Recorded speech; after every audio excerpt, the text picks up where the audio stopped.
We're starting the recording. We got 3 minutes.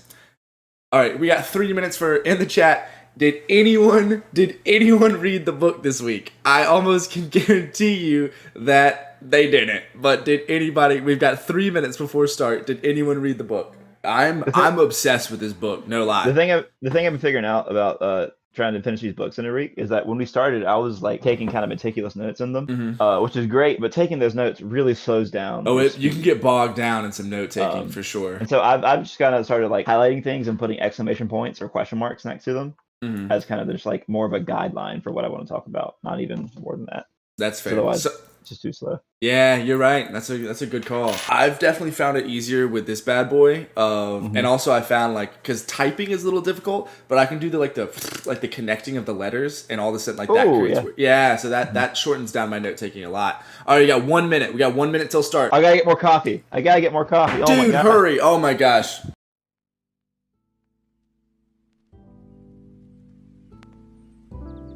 Welcome to Read Between the Lines. I'm your host, Drake Shadwell. We're going to be covering an exciting book by Mathew Walker. He's a PhD in neuroscience. He's been studying sleep and doing sleep studies for the past 2 decades, and he's got quite a lot to show us and tell us about how we've been messing up sleep for those of us who have dignified his book with a read. And speaking of which, let's go ahead and introduce my fellow host. His name is Sydney, but we call him Squid. Take it away, Squid. That's all I can say. That's all the important things for me. You can call me Sydney or Squid. Yeah, either refer him to him by his name or don't. He doesn't care. All right. I hope you have your coffee. I hope you have your lunch. We are here at Book Club. We support healthy eating habits. Make sure you join us for lunch. Have a good time. Listen to us in your ear. Sydney, why did you choose this book? Why was it on your shelf, kind of sitting there, and kind of inspired you to bring it to our attention for book club? What's it? You sleep a third of your life, right? Mm-hmm. Seems like something that is pretty worthwhile learning more about how it works. It's the better you can sleep, imagine the better the other 2/3 of your life are. So it's definitely something that I want to learn more about how it works and how to optimize it, that kind of thing. Exactly. And I can't agree more. I am notorious for getting myself off of a sleep routine. I was notorious about it in college. I have not improved very much now. I am very bad about saying I'll sleep when I'm dead, which felt very called out because Mathew Walker actually said specifically, people will be like, I'll sleep when I'm dead, actually might kill you.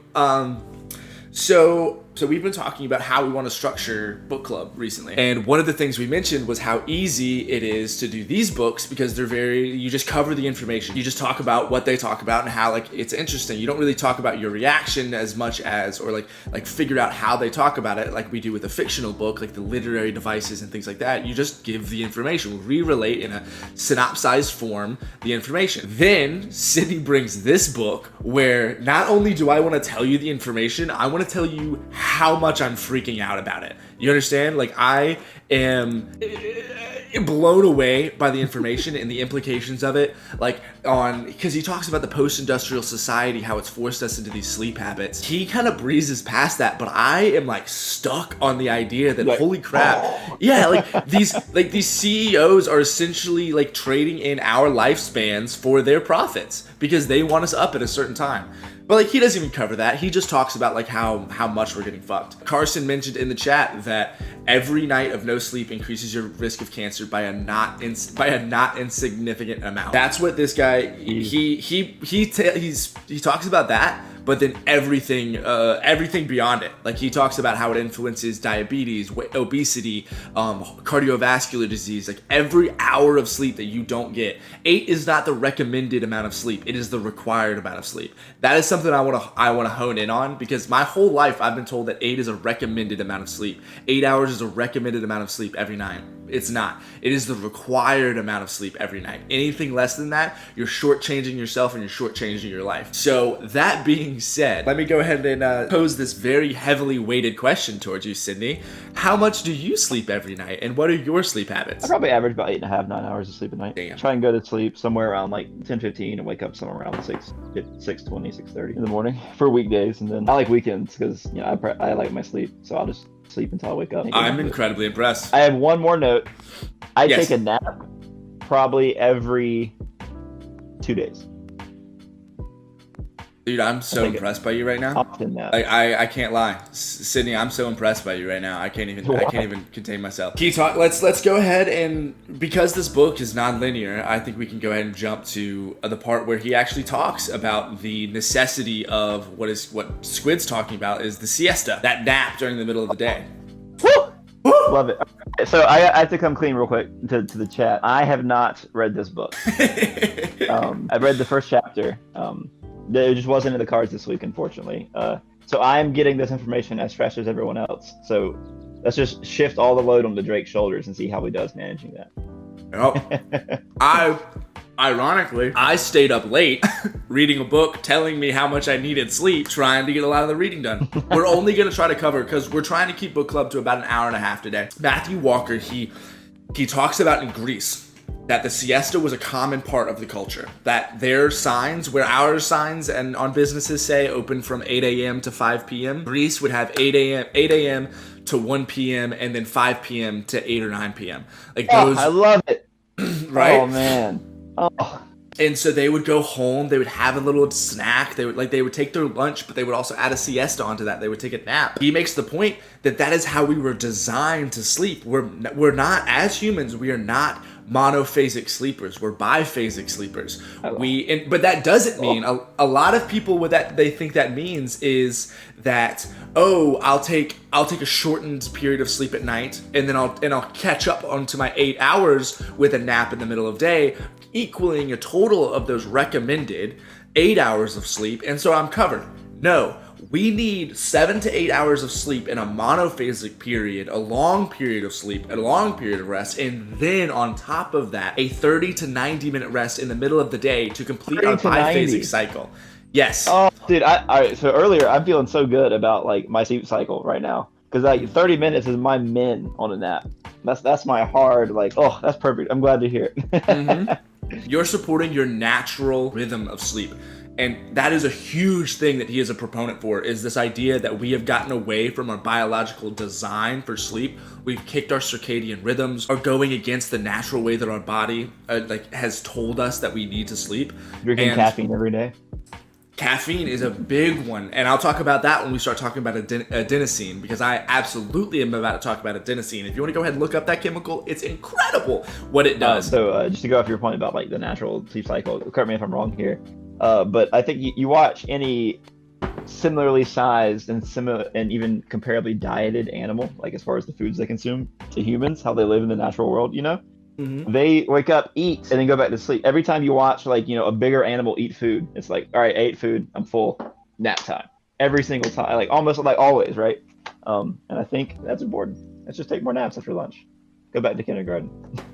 Go back to kindergarten. And he talks about that a whole lot, is that in the developmental periods of young people's brains, the moments they need non-rapid eye movement sleep and rapid eye movement sleep the most, when their brains are developing, because we deprive them of it the most. We say, wake up at 8 o'clock. We don't care what your circadian rhythm is. We want you to wake up at 8 o'clock every day, go to school, spend all day in school, don't get tired. Like during those critical periods of a person's life, we're forcing them onto the circadian rhythm that we think is best for them, and it's not.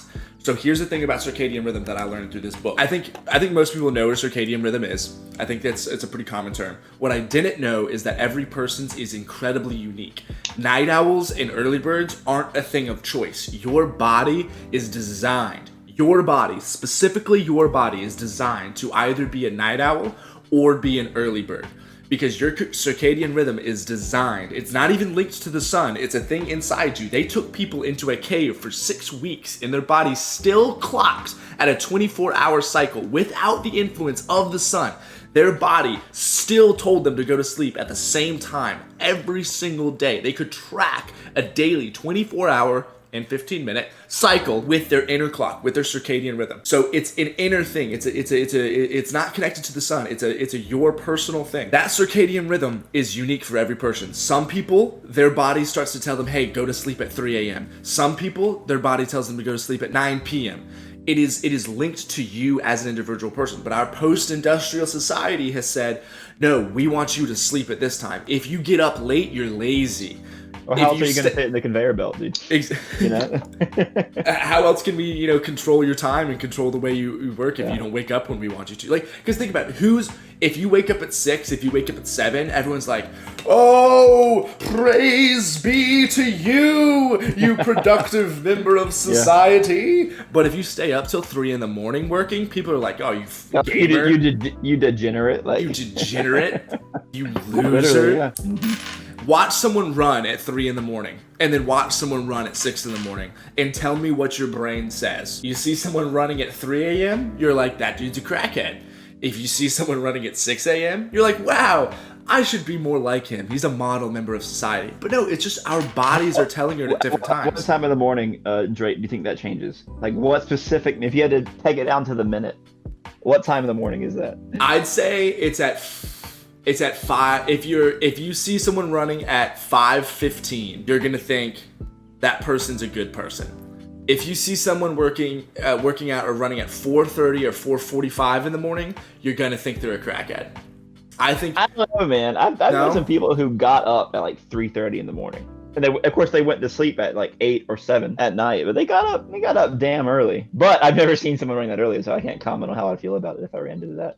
Like out and about. So maybe I'm wrong. So maybe like there's a 3:30 to 5:30 gray area, but from midnight to 3:30, crackheads. That's shifty for sure. That's like, shifty. What the f- you're out here? Yeah. What the? At 2:30 in the morning. Exactly. People are like, go home. It's time to sleep. Yeah. But 5:30 and beyond, they're like. And Lexi says, God was like, I'm gonna make school and 9-to-5 jobs suck for night owls. But I want to say, no.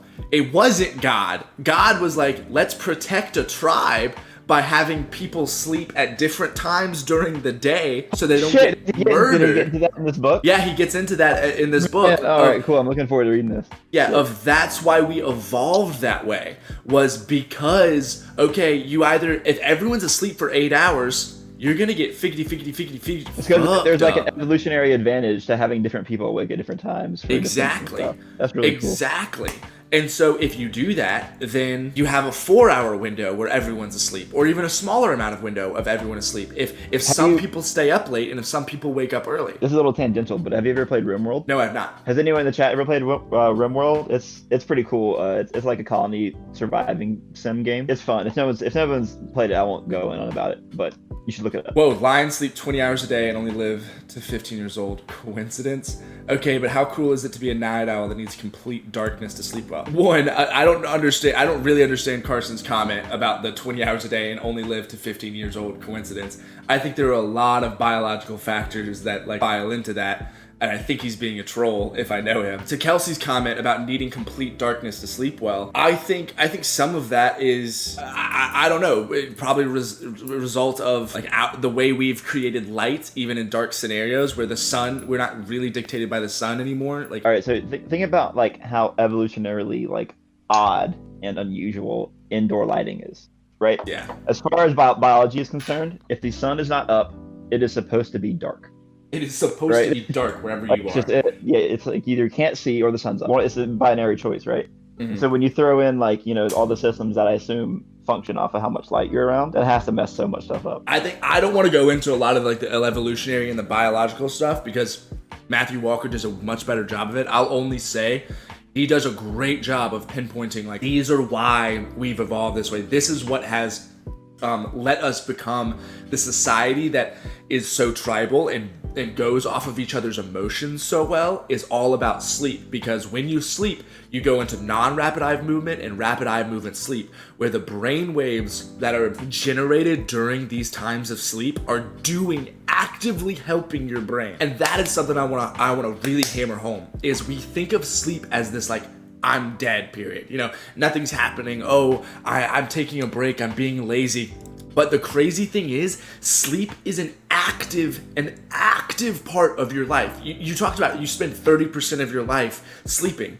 Well, it's the easiest way to be productive, because while you are sleeping, your body is going through things that it needs to do that help you hella lot when you're awake. It's the best prescription. Literally, doctors need to be prescribing sleep because it's the best medicine. Regenerates your short-term memory. So he did a study where when you're asleep, he hooked people up some electrodes in an MRI machine, and it showed brain waves were going from your hippocampus into your cortex, where it was taking essentially short-term memory and then dumping it into long-term memory. The comparison that he makes is a computer pushes like a USB drive onto more long-term hard drive memory.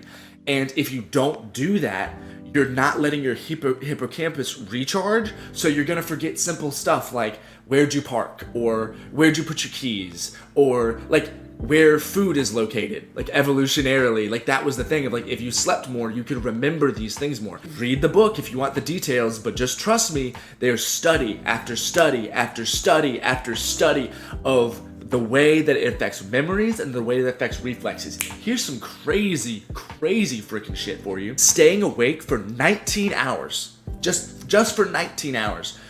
The drowsiness that you feel after 19 hours is equivalent to the is a detrimental equivalent to your reflexes and your memory. As what do you think it is the equivalent to? Getting boozy as hell, I'm assuming. Getting boozy as hell. An alcohol blood content of 0.08. People performed the same at the same or equivalent performance values for reflexes and memory as someone that was awake for 19 hours. And add on to that, get ready for the next thing, they found that sleeping for 7 hours a night, 7 hours, almost 8, right? The recommended. We say it's recommended instead of saying it's required. If you sleep for 7 hours a night for 10 days in a row, you accrue a sleep debt that is equivalent to you staying up for a consecutive 24 hours. You perform at the level that you would at sleeping by depriving yourself of sleep for 24 hours, you perform at the same level if you sleep for 7 hours over 10 days because you build up a sleep deficit. Ridiculous. Because like if you sleep for 7 hours, you're like, I'm 1 hour off of 8. That's fine. That's definitely sustainable. But geez, man, that's ridiculous. You know, like you go to bed and you're like, okay, I can get 7 hours of sleep. That's plenty. Because 8's recommended. It's only 1 off, like you said. But I would honestly set up a schedule for my life where I got 7 hours of sleep and think that's enough. You know, like, all right, that'll do. I did that during college. I literally budgeted my time in college, and I came up short by like 7 or 6 hours of what I wanted to get done in a week. And I go, oh, perfect. I'll just knock my sleep down from 8 hours to 7 hours. I literally did that. I budgeted my time like I would money, and I now know that I was fucking myself over because if you take nothing away from this, remember that sleep is not a passive time. It is an active time where your brain and your body are actively repairing itself. I'm jumping all over the place in this book, but because I'm trying to make connections. Alzheimer's is caused by a collection it's the same part of the brain that causes you to lose sleep. And by causing you to lose sleep, it shorts out your memory, and that's why you get the symptoms of Alzheimer's. They did a lot of studies on it. They found that it's essentially plaque buildup in a certain part of your brain that causes you to sleep less, which then causes you to forget things. And that's how Alzheimer's grows and develops. They found that Alzheimer's a symptom is lack of sleep. And that lack of sleep then causes the more apparent symptom, the memory loss of all the other stuff. So when you're asleep, this is dope. When you're asleep, there's another system that they found in your brain, like your digestive system, it's called the geantric. I don't quote me on that, but I think it's called the geantric system that literally cleans out your brain while you sleep. Like removes gunk? It literally removes gunk. So your brain, don't worry, Lexi, I will get to polyphasic sleep. He doesn't mention it in the part that I've read so far, but he does pretty much say don't do it. It shrinks your brain so that then the spinal fluid that's in your spine can flush into your brain and take out plaque and bad stuff out of your brain. It's a system that shrinks your brain, physically shrinks it to allow this fluid to flow more into and around your brain and then drain out and take the plaque, the very plaque that causes Alzheimer's, takes it out. They have not been able to find a causational link to a reduced in Alzheimer's, but they do, like, I'll say, like, So why this is, what not? sleep does, this is what sleep does to your brain. It's like, brings it out a little bit and then Just- lets it come back up. The example he made is as imagine a city. Imagine a city where the buildings shrunk so that then the cleaners could come and get a deep clean in all the Easier. little nooks Like, and crannies. it's easier for them to spray and everything. No one's in the way anymore. And And then that's what it does. So to answer your question, Lexi, about polyphasic sleep, he does not mention it specifically yet. I don't know if I've gotten through 50% of the book. He doesn't mention polyphasic sleep specifically. What he does mention, and all of the details he gives about the benefits of 8 full hours of sleep, makes me believe that he would condemn polyphasic sleep pretty heavily. Because you need every phase of sleep. You don't, because what polyphasic sleep, what proponents of polyphasic sleep say are that rapid eye movement sleep, REM sleep is what you need, and training your body to get into polyphasic sleep is a way to immediately go into REM sleep and avoid all of the useless non-rapid eye movement sleep, the less necessary non-rapid eye movement sleep.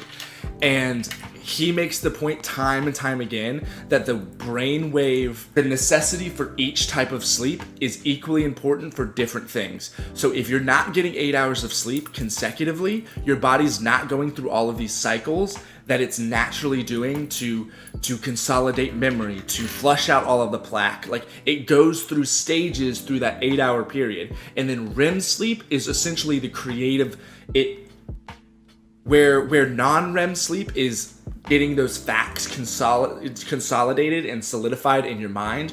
REM sleep comes back around, and where non-REM sleep was these slow, very soothing, long brain waves, rapid eye movement sleep is this frenetic, like, lighting up of your whole brain so that you can creatively make connections with all the consolidated memory that non-rapid eye movement has. So think about that. If you only let yourself do rapid eye movement sleep, you're shorting yourself on all of these slower brain waves that consolidate memory and solidify facts in your brain. So what is the point of connecting and making these connections of neurons if they're not being able to connect anything because non-rapid eye movement sleep hasn't been able to do its job? I feel like you can tell it's bad for you just because of how fragile it is, but that's instinct, not data. The data kind of supports what you're saying, Carson, because I wrote in my notes, because every time he talked about a sleep study, it was like the hypothesis was that this would happen. Pretty much if you do any sleep study and you say, I'm going to take away sleep and bad things are going to happen, 10 times out of 10, you're going to be correct. Every time. If you do a sleep study and if your assignment in psych class is create an accurate hypothesis, choose a sleep study and say that sleep will have a detrimental effect on the body and the mind, because it will. It will. Every single time, study after study, they found that it was bad. Dance and Alzheimer's. What? I'm missing something in chat. But, dance reduces the risk by 35%. So if we sleep 8 hours and dance, we will all be fine. All right, now I'm caught back up. So now we're saying dance and sleep. Do both. Porque no los dos. So yeah, some of the specifics that he gets into here are astounding. Like, the benefits of non-rapid eye movement and rapid eye movement are amazing at how they, and he talks about how smart sleep is, how it can specifically choose important parts of sleep or important parts of your memories to consolidate. Like, they did a study where they had to learn 100 facts, but then they flashed a letter, R for remember this or F for forget, and then they let them sleep, and their brain actively remembered more. Their brain consolidated the memories that were branded with R, the things you want to remember. It was directable whether or not they remembered? Yes. Sick. Yes. Oh my gosh. It's the equivalent of a teacher being in class, being like, oh, this is important, remember this for the test. Like wow. Teachers do that all the time, right? And so if you slept right after class, you would actually do better on the exam than if you went and you studied more. And they did, and that's from a study. That's from a study. They literally let people. They had one group of people study and then sleep, and then they had one group of people study and then stay awake. And the people who stayed awake were fucked. The people who went to sleep, they were golden. Like, they did amazing. That's so cool. The studies that people are doing are phenomenal. Like, that's what I'm so happy to read this book, because people are out there doing this work and not enough people know about it. Not enough people are paying attention. But this guy has spent 2 decades being like, I'm gonna borrow an overused meme from right now. Wake up, people, and go to sleep. Like, wake up, people. The way that we sleep now is literally killing us. Like, and that's the one thing about this book that kind of freaks me out, is how adamant he is, and how, you know how we talked about The Fate of Food being a book that does a really good job of being like, this is a problem, but like, it's like, don't worry, we'll be able to fix it. There's a way. Kind of both hands of the argument of like, it's bad, but we're like making improvement. Nope. Not in this book. He does not pull punches. He's like, if you don't sleep 8 hours every goddamn night, not only are you hurting yourself, not only are you driving up medical costs because of diabetes and cardiovascular disease and dementia and Alzheimer's and car accidents, by the way. During a car accident, I'll get back to that. Not only are you doing all of these things, but the more often you do it, your brain can't catch up. Getting 13 hours of sleep on another night doesn't make up for the fact that you didn't sleep the other night. Your brain can't go back and fix itself. You have to do it every night, 7 to 8 hours. Over 7, right around that 8-hour mark. It's insane. I need to take a nap right now. You absolutely. We need to stop this book club. Everyone go the fuck to sleep. I feel gross. Okay, I want to go back to what Lexi was asking about polyphasic sleep. One of the things he does talk about, that I'm making an inference here to answer your question. I don't have explicit data about polyphasic sleep in order to answer your question, but what I do have is he talks about if you lop off 2 hours at the beginning. So let's say you traditionally go to sleep at 12 a.m. and you wake up at 8 a.m. Let's say you go to sleep at 2 a.m. and wake up at 8 a.m. The brain is crazy, because what you're actually doing is you're cutting off non-REM sleep from the beginning, because non-REM sleep is focused at the beginning of your sleep period, and you're getting your REM sleep. Whereas if you go to sleep at midnight and you wake up at 6, you're going to cut off your REM sleep because it's focused at the end, which I didn't realize. You would think you just go through the same process. What? So how do you find the end? Just based on your natural rhythm? Yeah, based on your natural rhythm. What the fuck? And based That's on your dumb. pattern. That's why they tell you always sleep at the same time every night. That's why they tell you, like, come up with a routine and sleep at the same time, because your body remembers that. Your body remembers that routine. And that was really hard to wrap my head around, because I thought, okay, if I sleep 6 hours a night, I know it's bad, but if I sleep 6 hours a night, I'll go through non-REM sleep and I'll go through REM sleep. But it actually matters about whether or not those 6 hours are happening at the beginning or the end of your sleep cycle. So if your body expects a sleep cycle from 12 a.m. to 8 a.m., it is going to cut off the corresponding REM or non-REM sleep. That is so wonderfully counterintuitive, because if you told me, hey, I'm going to reduce my sleep by 25%, I would assume, okay, well, you're going to reduce every phase of sleep by 25%. But apparently not at all. It's literally, you're just cutting off wow. Yeah. He only mentions that briefly, but it was definitely a very interesting part. And so how I think that relates to polyphasic sleep is, what you're doing with polyphasic sleep is essentially you're cutting up your REM periods. You're trying to dictate what sleep you get. And that can't be healthy. It can't be. To me, that seems like a fundamentally like human pretension, that we can just be like, okay, yeah, we evolved for this long to get to the point where we function at this level biologically. But you know what? My brain says I can outsmart the way that bodies have worked for a couple billion years. Like, million. We evolved this really great way to take care of one of the most crucial parts. Yeah, I only need half of it. I only need half. I only need half. Look, I'll drink caffeine and I'll be fine. So I want to respond to Carson, and then I'll actually talk about caffeine and adenosine and the role that they play in sleep, as well as melatonin, because I think the stuff he talks about that is really interesting. But Carson's asking about, did he say anything about sleep quality, by the way? And he did. So there was a part about how, not specifically about sleep quality. I'm not sure if that might be in a later part of the book. He does mention that one of their experiments was they hooked up, once again, electrodes coming back in. They hooked up electrodes and they sent. So usually what they do with electrodes is they monitor electrical impulses, right? Well, in this one, they sent electrical impulses into the brain. Oh, You signed up for that? Jesus Christ, man! Right? Like, you know what? I'll do that. Like, I'm okay. I'm okay with this. I'm okay with them sending electrical impulses. I'm okay with a little bit of flew over the cuckoo's nest action.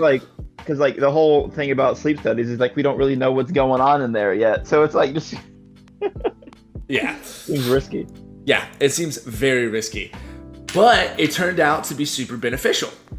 So they found that if they pulsed electrical impulses at the exact right moment to go with the flow of your brainwaves, that they could enhance sleep and enhance the memory cognition that came with sleep. So therefore, if your quality of sleep improved, your reflexes and your memory also improved. The consolidation was able to work.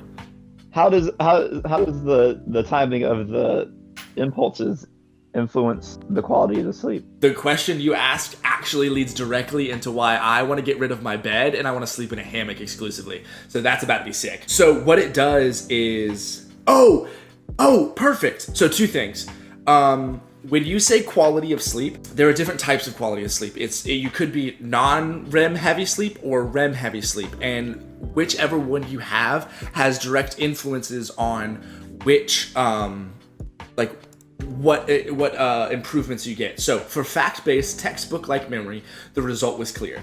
It was early night sleep, rich in deep non-REM, that won out in terms of providing superior memory retention savings relative to late night REM-rich sleep.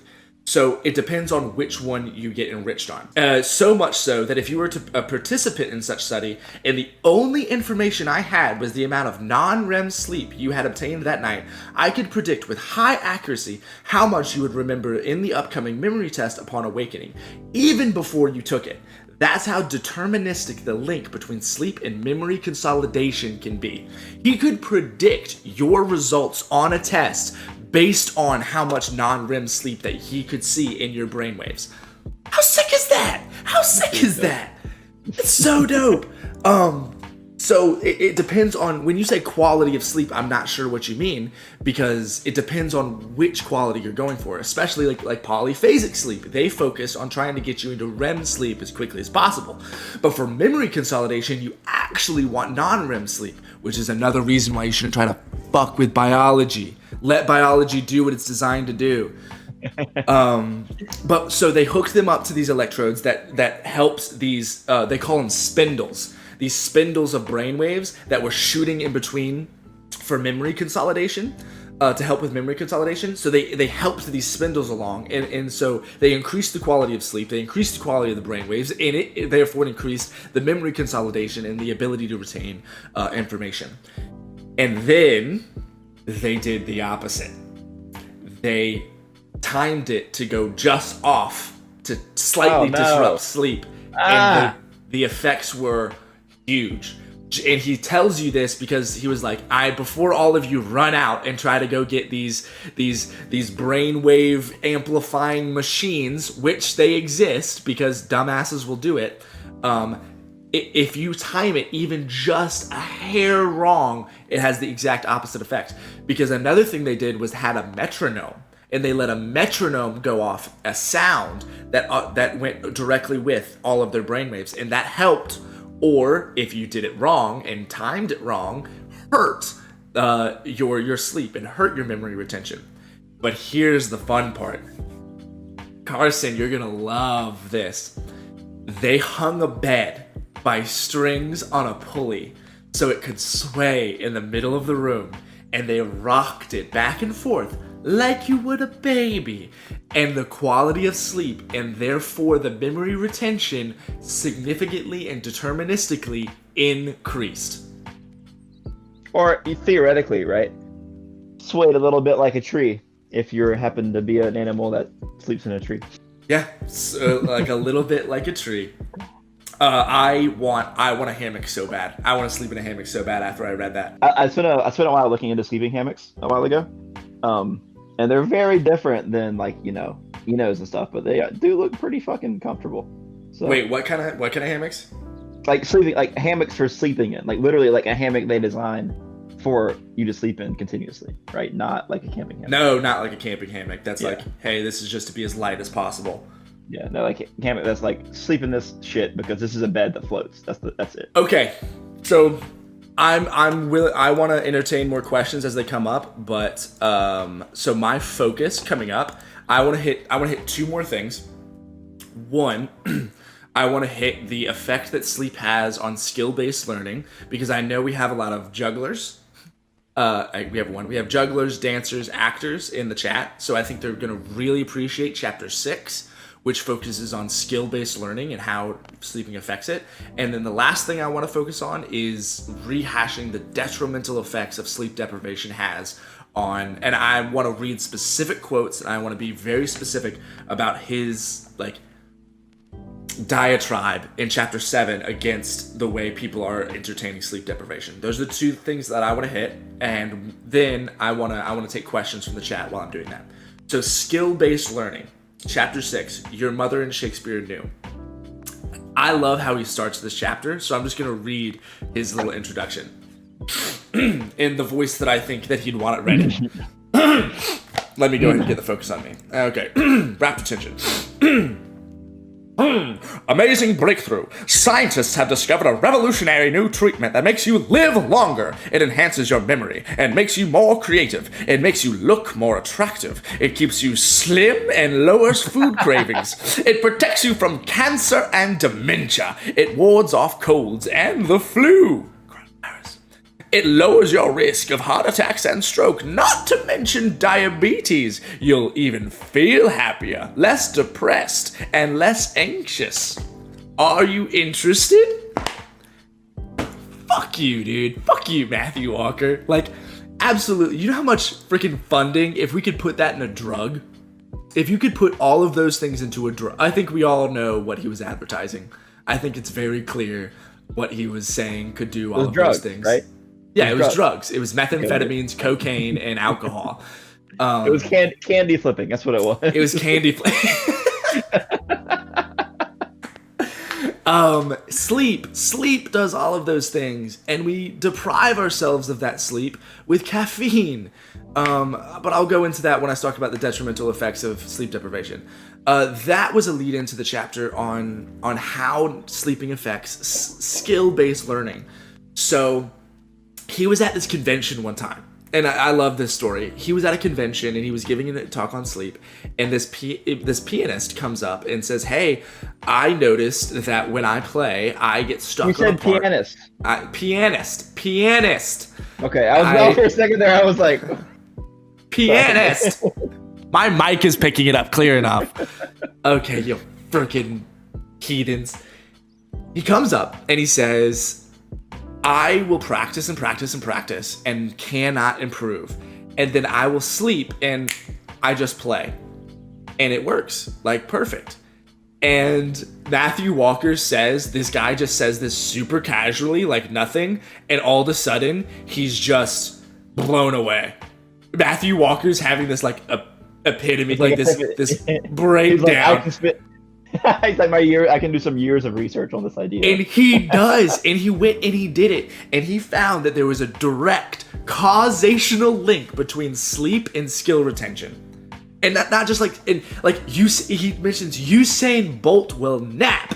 He will nap before his world record runs because it gets him focused and it replenishes his body. Olympic athletes, NBA, the NFL, they're all like, Mathew Walker has gone and talked to them. He's had discussions with these huge professional sports teams because he's teaching them that sleep is the best way for skill retention. Drake follows this line of practice. Check Twitch DM for proof.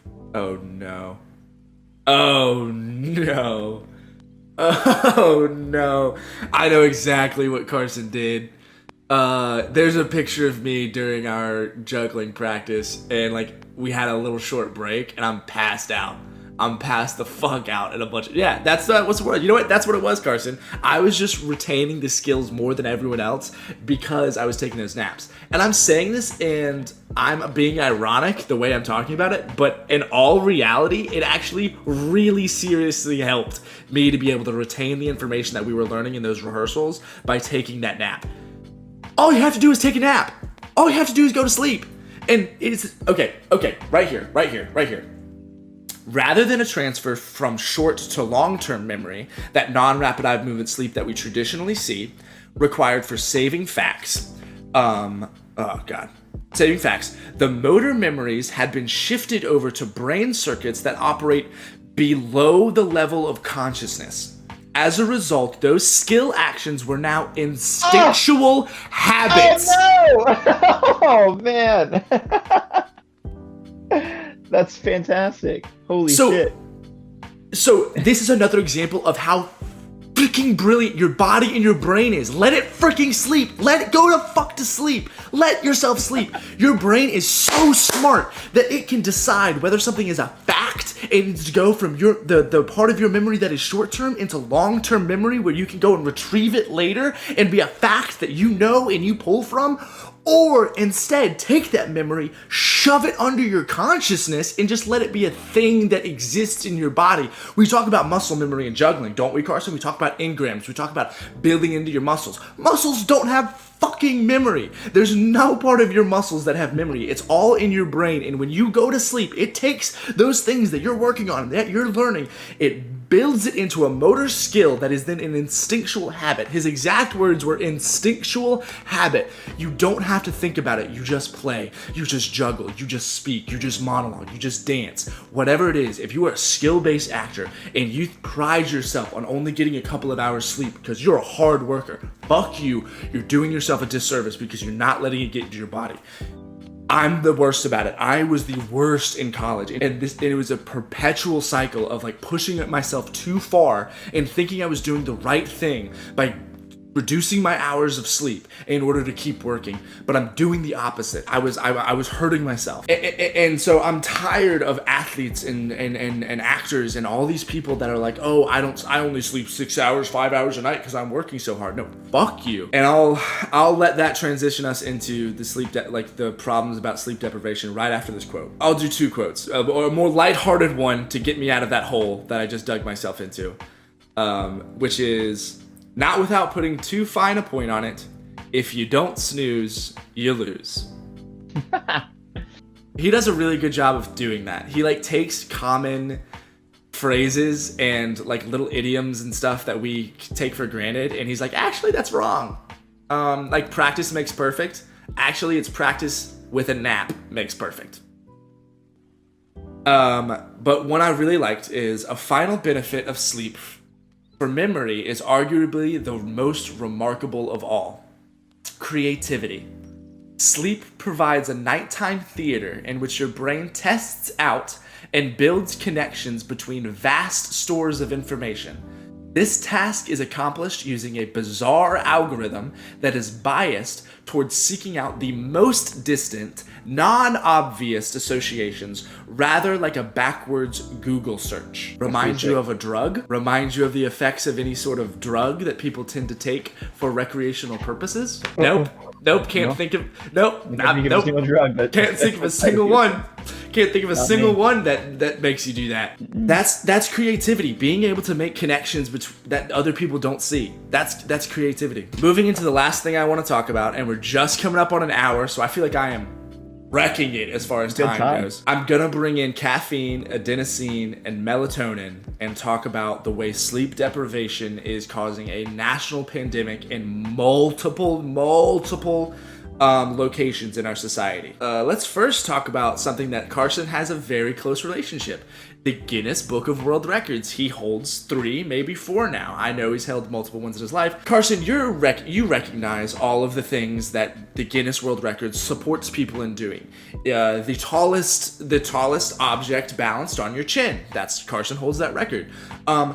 They also let's go ahead and read this. Recall that Guinness deems it acceptable for a man, Felix Baumgartner, to ascend 128,000 feet into the outer reaches of our atmosphere in a hot air balloon, wearing a spacesuit, open the door of his capsule, stand atop a ladder suspended above the planet, and then free fall back down to Earth at a top speed of 843 miles per hour, passing through the sound barrier while creating a sonic boom with just his body. But the risks associated with sleep deprivation are considered to be far, far higher, unacceptably high, in fact, based on the evidence. The Guinness World Records no longer accepts submissions for people trying to break the world record for sleep deprivation. They will let a man fall from the sky and break the sound barrier, but they find it too risky for people to stay awake for long periods of time and are no longer accepting submissions. That's awfully telling. Jeez. Yeah. So here's another. So we've talked about Alzheimer's. We've talked about like memory and things like that. These are the things that sleep is causing a financial and a humanitarian crisis in our society. We spend billions of dollars on like advertising and marketing on drunk driving, right? Like we oppose it like vehemently. There's huge marketing campaigns. You want to know what happens when you sleep deprive yourself and you get behind a wheel? And I'm talking about only sleeping 6 to 7 hours. I'm talking about sleeping 6 to 7 hours a night. I'm not talking about staying up for 24 hours and falling asleep at the wheel. Because for you to fall asleep, actually fall asleep at the wheel, takes almost 24 hours. But you know what happens when you get behind the wheel slightly tired? On 6 to 7 hours of sleep, slightly tired. It is called a micro sleep. And whereas when you are drunk, your reaction time is delayed. When you fall into a micro sleep, your reactions are none. Your body shuts down. Your eyes close. You no longer hear. You no longer perform any motor skills for 2 to 3 seconds. 2 to 3 seconds while you're rocketing a 2-ton metal missile 60 miles an hour down the interstate at a slight angle, you're now off the road. 2 to 3 seconds. And if you don't believe me, they did a study. They had people sleep for 4 hours, for 6 hours, and for 8 hours. The people who slept for 6 hours, they were asked to hit a button every time a red light came on to measure the reaction speed. You'd expect that their reactions would be delayed, right? Sometimes they didn't hit the button at all because they didn't see it. They didn't see the fucking light. Because they didn't see the light. Imagine that behind the wheel. It's called a micro sleep. You know who's guilty of doing it? Me. And I'll never do it again, because he told the story of a bus full of 9 kids and a station wagon full of 9 kids stopped at a stop sign, and an 18-wheeler came up behind them and ran them over, killing almost all of them instantly. Because he didn't have a drop of amphetamines in his system. He didn't have a drop of alcohol in his system. He was tested for everything. But later it came out that he was awake for 24 or 30 hours straight. It's a problem, and people need to sleep. And I'm sick of it. I'm sick of me. I'm sick of me thinking that it's okay. I'm sick of people being okay with thinking that driving while tired is okay. And Carson, you're right. It is illegal, but people do it. But more than that, he's showing that like even that is an extreme case. That is an extreme case of sleep deprivation. But even a minimum case of sleep deprivation is enough to cause a micro sleep that could cause you to wreck your car. Cardiovascular disease is one of the, I think, let me check. I think it's the biggest killer in the United States. I think it's the leading cause of death in the United States. So let's go ahead and talk about the leading cause of death and the second leading cause of death in young teens and young adults. Suicide and cardiovascular heart attacks and cardiovascular death. Those are 2 of the leading causes of death. Second for young adults? For young teens and adults. Wow. And you know what exacerbates the mental health issues and has a causational relationship between an increase in suicidal thoughts and suicide attempts and unfortunately successful suicides? A lack of sleep. And what do we do to the kids who are struggling developmentally, who are growing their brains and need the most non-rapid eye movement sleep and the most rapid eye movement sleep? What do we do to those teens? And what do? We tell them to get up at 7:30 in the morning and don't miss the bus. Every day. Every single day. And don't get home until 4. And parents will yell at them like, "Why are you awake at 3 in the morning?" Their bodies are designed that way. Your body, so your circadian rhythm changes as you develop. So when you're a kid, it's crazy as fuck. I don't want to get into that, but you start shifting when you're a teenager. Your circadian rhythm shifts to later at night, to being 2, 3 in the morning. Whereas your adult parents, their circadian rhythm has shifted to earlier in the day. Because you're supposed to be fucking around, getting pregnant, and having kids. You didn't even read the book and you nailed it. You didn't even read the book and you absolutely nailed it. There is a hypothesis. They suspect that the reason that this happens is to promote independence from your parents. So if you're awake at a different time, if everyone your age is awake, it then supports a bonding relationship between you and those your age, rather than bonding to your parents. So it supports that phase. It's not a phase, Mom. That phase where you're supposed to be independent. But we just say, no, we want everyone at work from 8 to 5, so we want our kids at school from 8 to 5. So fuck their circadian rhythm, fuck what's good for them, fuck their memory, fuck their emotional health. If we lose a certain percentage of kids to teen suicide every year, who cares? It keeps our post-industrialization society moving and gets people to work when we need them to and keeps them on a pattern that we can control. Fuck that. There is a I don't know what to there's evidence that this is killing people, both in heart disease and diabetes and car wrecks, and no one's paying attention to it, and there's no huge campaign. It's not sexy, it's not pretty, it's no one no one's talking about it because it doesn't make a good campaign. No one's talking about the fact that we could fix so many problems in our society if just people went the fuck to sleep. And you know what is supporting that problem? You know what is promoting that problem? And is one of the largest addictions in the entire world? And is a multi-billion-dollar industry that is based on a drug that is acceptable to feed children. The only addictive substance, by the way, that we are okay with feeding children at a young developmental age, that Italians will feed their young children even at a young developmental age, that is an addictive substance. Am I giving you enough time? I bet you're gonna say caffeine. Just my bet. Thank you, Sydney. It is a multi-billion-dollar industry focused on getting you addicted at a young age and then keeping you there. And here's what happens. Do you know how caffeine works, Sydney? Couldn't tell you, man. All right. So let's talk about adenosine.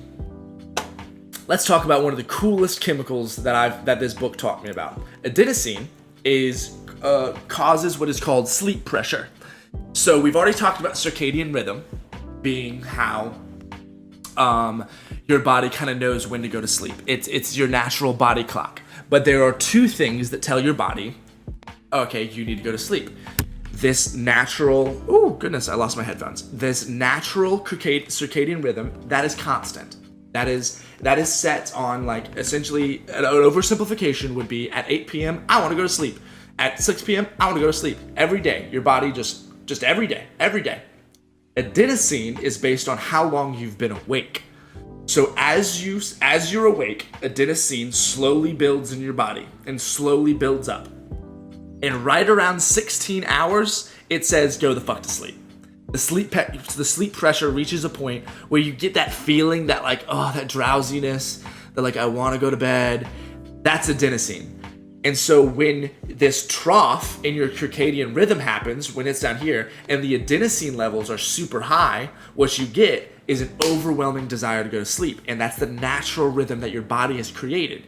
And then as you sleep, that adenosine gets drained away because it relieves that sleep pressure, and then it starts over once you wake up. An amazing system, yes. A beautiful system, yes. Don't we think that is an incredible biological thing that has evolved over a long period of time and is an amazing thing that our bodies have created us to do? Yes.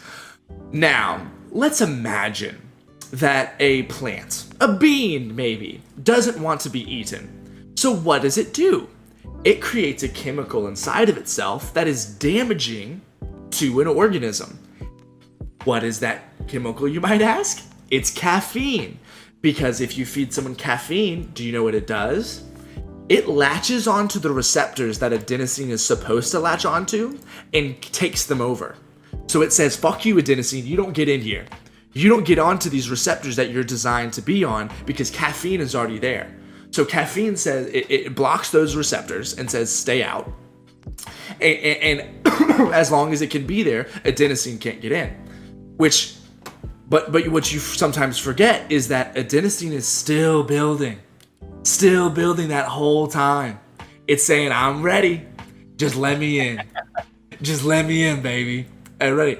And you get hit with a crash. The moment that caffeine goes away, that's when you crash. And then what do? You get hit with this huge hit, this brick wall of tiredness around 3 to 4 p.m. We all know the wall. We all know the wall I'm talking about.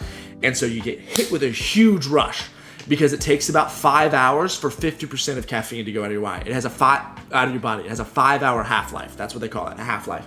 Now, so you drink, what do? You drink another cup of coffee to keep the rest of the adenosine off those receptors. But now what you've done is 5 hours later, it's 9 p.m., your body wants to go to sleep, but now you have 25% of the original caffeine still in your body, and you have 50% of the caffeine you reintroduced into your body still in your body, blocking those adenosines from getting to your receptors. So now your circadian rhythm says, I want to go to sleep, but your adenosine isn't there, so you don't get overrun by sleep, and then you look at a TV screen, you look at blue light, so it keeps you from getting that melatonin, here comes melatonin, from registering that the nighttime has gone down. Now, some of you may have taken melatonin supplements, but notice that you can power through that sleepiness. Well, that's because melatonin has no process, it has no part of the actual making you go to sleep process. It just starts it. So melatonin is the thing in your body that says, oh, sunshine, no longer present, produce melatonin. That's how melatonin gets produced, is it says, oh, it's nighttime now, melatonin, pump into your body. That's all melatonin does. And then it fucks off. It tells your body now is when to start the sleep process, and then fucks off. So that's why melatonin doesn't actually put you to sleep. It just starts your body and saying, okay, now's the time to sleep. But if you're watching screens like we all do, your body doesn't produce enough of it. Or even if it does, it can't overcome the fact that you've pumped caffeine into the receptors that are supposed to be there for adenosine. And so now you don't feel that sleep pressure matching up your circadian rhythm. And then as that caffeine finally wears off and your adenosine can finally get to the receptors that it really wants to get to, where's your circadian rhythm? Where's your circadian rhythm? It's now risen back up. And so even though your adenosine levels are high and you feel that sleep pressure, your circadian rhythm says, no, it's not time to sleep yet. So then you pass through that as well. And so you don't go to sleep. Not a beautiful way to sleep, don't you think? Not a very biologically clever thing to do. That is why caffeine is wrecking you. So I'm not saying don't drink coffee. I'm not. I love coffee. I drink coffee every morning and I don't plan to stop. But I do plan on stopping drinking coffee after noon. I do plan on pulling back on how much coffee I drink because I now recognize, I now am aware, I now have learned that it is a 5-hour half-life to get rid of the caffeine that is in your body. 5 hours to get rid of half of the caffeine that is in your body. 5 hours to get rid of half the caffeine that is in your body. So if you start at noon, if you drink it before noon, that is a solid 10 hours before you need to sleep. You've now reduced the amount of caffeine in your body by 50 to 75%. That gives your body a chance to recover. I understand caffeine is delicious. I understand it's super helpful. Just manage it well. Manage it efficiently and effectively. Do not be a consumer of a product that you don't quite understand. And that is how caffeine is killing people. No. Okay. That's what I've got. That's what I've got for this week. How'd I do? Squid? I think you did How'd I do, fantastic. chat? How'd I do? Can we? Oh man, how do you feel? Thanks, man. Clappa. All right. Well, so I'm down for taking a 5 and then coming back and having more of like more of a general discussion about everything we've discussed. How do we feel about that? Taking a freaking nap. Freaking nap after that talk. What do we think, chat? I kind of want to get into the pattern of doing a more like official book club like this, where we talk about it and we get like, it's mostly Squid and I talking while we take some of your conversation, like your comments and stuff like that. And then now let us go away for 5 to 10 minutes and come back. And if you have any more questions or you just want to talk about it, we'll come back, we'll talk more, and we'll talk about next week. Because now Squid needs to give us our next book that we're gonna fucking Lexi coffee refill. Okay, do what you gotta do. You'll just die of heart disease. All right. I hate chat. I hate chat so much. Oh my gosh, Squid. I don't know if you're reading it. But I hate chat so much. They're doing this just to antagonize me. Wow, we are back. Woo! Some of that break makes me feel good. Let's get. It's alright. Makes you feel good. Makes you feel right. Okay, I've talked enough. Chat, tell me what I got wrong. Tell me what I got right. Tell me how you feel. Tell me something you learned. Did anyone learn anything? Was I helpful or informative at all, or did I just go off and y'all kind of giggled at me thinking that I knew what I was talking about? Everybody's asleep. I'll be asleep here in like shortly. Yes, shortly. All right, so why don't we do this while we're waiting for them to come back? I'll go ahead and, because they should know what the next book is. It's been up there the whole time. Next week is The Way of Kings by Brandon Sanderson. I think it's a part of like the Lightbringer Chronicles. Stormlight Archives. Something about light. But the Lightbringer series is delicious. Is delicious. The reason this book is important is for 2 reasons. One, it was a suggestion to me by my best friend Cooper. And so I have not read it yet. Every book so far is one that I've actually already read, as far as the ones that I've picked, because I didn't want to risk reading a book and then it not being good and then having to be like, oh no, I'm sorry for that book club. But this is one of the first books that I have not read that is that we're going to be reading for book club. So I'm very excited for that reason. And the other reason why this is a significant, important book is because it is the last series that we are going to start for book club. We are now going to be cycling back to reading the second book in the Kingkiller Chronicles, which is A Wise Man's Fear, which is the sequel to Name of the Wind. Why did I have to think about it? It's my favorite book. Why don't you give me your final thoughts on Why We Sleep? I'll give mine, and then you can go ahead and introduce the next book that you are going to introduce. Why We Sleep is capital I important. It's just important to how you live your life. Some relevant fucking information. Absolutely. I'll agree with that. I think my last thoughts on it are I was not ready for how big of an impact this book was going to make on me. The detailed specifics of the studies, the way he relates it back to the consequences that it is in everyone's daily life. I'm very impressed by someone spending 20 years of their life and then sharing it in the form of a book, and I'm really glad he did, because it is something that I'm going to actively make a change and try to do better, because now I understand that sleep is an active part of life. It is not a passive or a break in life. It is the easiest way to be productive. And that's my final thoughts. Squid, are you there? Oh no. We lost Squid right here at the end. Can we get a rip? Can we get a rest in pepperonis for Mr. Squid?